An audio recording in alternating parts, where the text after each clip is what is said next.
Hello, Internet. It is I, the Malik Aaron. Welcome back to my holiday 2019 box office predictions. And man, oh man, November has been an absolute train wreck, to say the least.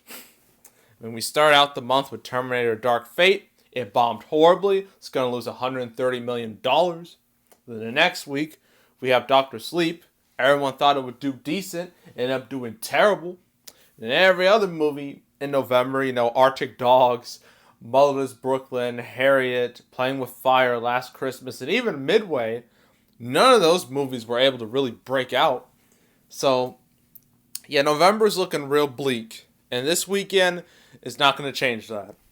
So, the November's, I better hope that Frozen 2, A Beautiful Day in the Neighborhood, and Knives Out, they better hope those do really well, particularly Frozen 2. But everyone knows that's going to make money because, Frozen 2. But today, we're going to be talking about Charlie's Angels 2019. The reboot everyone wanted. The reboot that everyone asked for. uh, yeah. Yeah, we're talking about it. We're going to go over the pros and cons of Charlie's Angels 2019. So let's just get to it. Pros. Um. Well, I mean, this could appeal to women. Women could show up to see it. Granted, they didn't really show up to see Last Christmas, but you never know. Crazier things have happened this year. The cast, it's not particularly bankable, but it is somewhat recognizable. I mean, you got Kristen Stewart, who was Bella from the Twilight movies, and those made billions of dollars. And she was also, Snow White and the Huntsman, but that series died. And you got Naomi Scott, who was just Princess Jasmine in the Aladdin remake, and that made $1 billion. And anyone who saw that movie said she was the best part. So that's good, I guess. I'm really grasping at straws here. But that's literally it. That's all I can say for pros. Cons. Why does this movie exist? Why was it made? You want to know why it was made? Because Sony, instead of making good original content, they want to make a quick buck by digging up the corpse that was the Charlie's Angels brand and trying to coat a new fresh up trying to, how do you say, give it like a fresh coat of paint to make it, because the whole thing is what's old is new again. That's what they're doing. And I don't think it's really, but really with this, Charlie's Angels, I mean, like the ones in the early 2000s with like Cameron Diaz, Lucy Liu, Drew Barrymore, I mean, they were entertaining movies, but it's not like they have like a significant fandom behind them. So, like, why even resurrect this series? I don't get it. And another con: where is the advertising? Like, seriously, this movie comes out in 2 days, and I have not seen not one advertisement on YouTube anywhere. Right?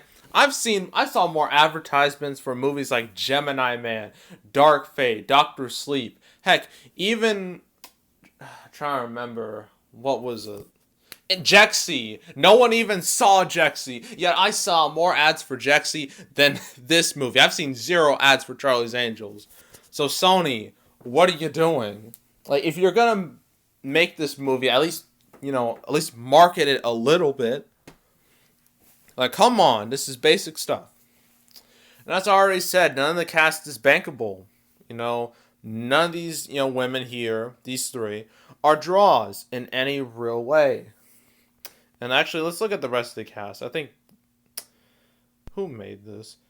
And Elizabeth Banks, she's doing a lot. Like, this is all on her. She's starring in the movie. She directed this movie. She wrote this movie.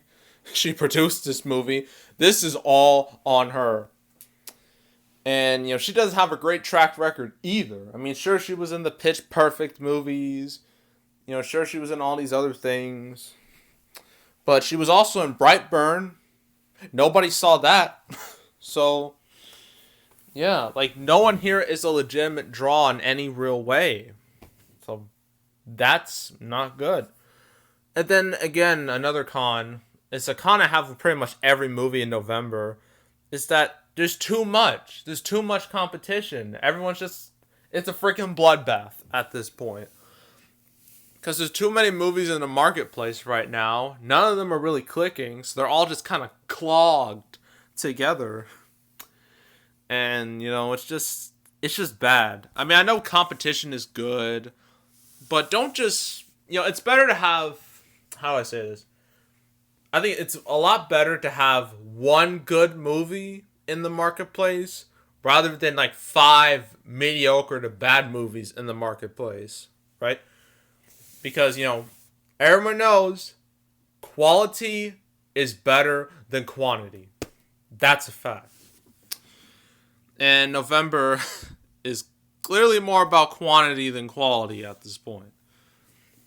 So, yeah. Final prediction, opening weekend. I've seen some tracking numbers. They are quite dismal. And let's just throw in some numbers to compare this to. So the original Charlie's Angels from 2000, that opened at about 40 million. And keep in mind that's 2000, so ticket prices were much cheaper back then. And the sequel, Full Throttle, opened at 37 million. Back in 2003. So again, prices were cheaper. Now, Full Throttle was released in summer, so that's not that comparable. But the first Charlie's Angels was released in November, so that's the most comparable. And from what I've seen, this is gonna make like a fraction of that. Like, God, I've seen numbers as low as $10 million, which would be absolutely atrocious. I don't think it's gonna do that poorly. It's gonna do poor, but not that poor. But considering how Doctor Sleep completely tanked, I wouldn't be surprised if this movie utterly tanked too. Like it made under 10 million. That wouldn't shock me at all. So opening weekend, I'm gonna say anywhere between 10 to 15 million. That range, I think, is the most likely for this movie. Unless, again, if females decide to show up, if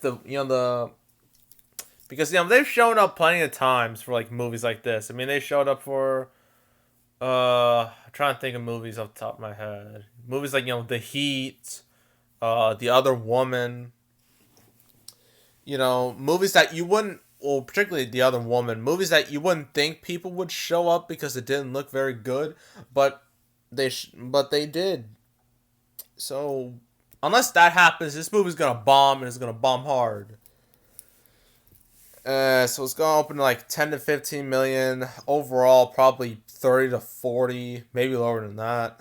And yeah, no one's gonna remember this movie in like a month, and it's gonna be like $5 at the DVD. When it gets to like home media, it's just gonna be like in the $5 bin you see like at Walmart. That's where it belongs, to be frank, to be honest with you. But at least I didn't mention this. At least this movie only cost how much does it cost? $48 million. So at least Sony, if this movie does bomb, it's not going to lose that much money for Sony. It's not going to be a dark fate. So yeah, that's Charlie's Angels. So what's next? Next up is Ford v Ferrari, a movie that, one, I actually think is going to do well, and two, it might be the first Disney Fox movie to do well, because none of them have done well at this point.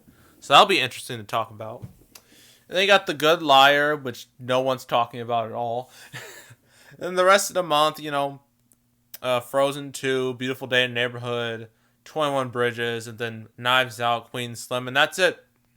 That's all. And then we go to December, and then so on and so on and so forth. So yeah, that is all. Make sure to subscribe, like this video, leave a comment, hit that notification bell, share the video, do whatever. Do what you do. want to go check out my previous predictions, I have a holiday 2019 playlist. I have, a fall playlist, summer playlist. And yeah, that's it. That's all, and I am out.